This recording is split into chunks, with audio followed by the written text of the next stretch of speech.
to fix your Furbo light is purple. Follow these steps. First, understand that the purple light on your Furbo device indicates a connectivity issue, typically related to Wi-Fi or internet problems. Begin by checking your internet connection to ensure it is stable and working properly. Restart your router and modem to refresh the connection.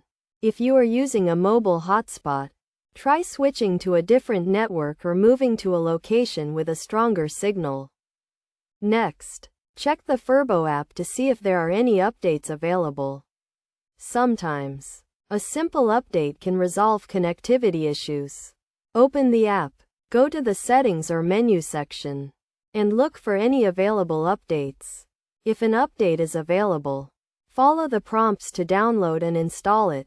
Then, restart your Furbo device. Unplug the power cord, wait for a few seconds, and plug it back in.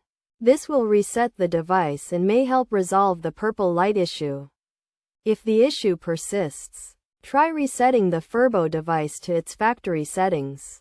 This will erase all your custom settings, so be sure to save any important information before doing so.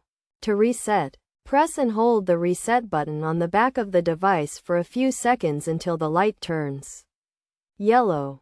Finally, if none of these steps resolve the issue, contact Furbo support for further assistance. They can help troubleshoot the problem or provide additional guidance on how to fix the purple light issue. By following these steps, you should be able to resolve the purple light issue on your Furbo device and get it working properly again. Remember to always check the Furbo app and website for any updates or troubleshooting guides specific to your device.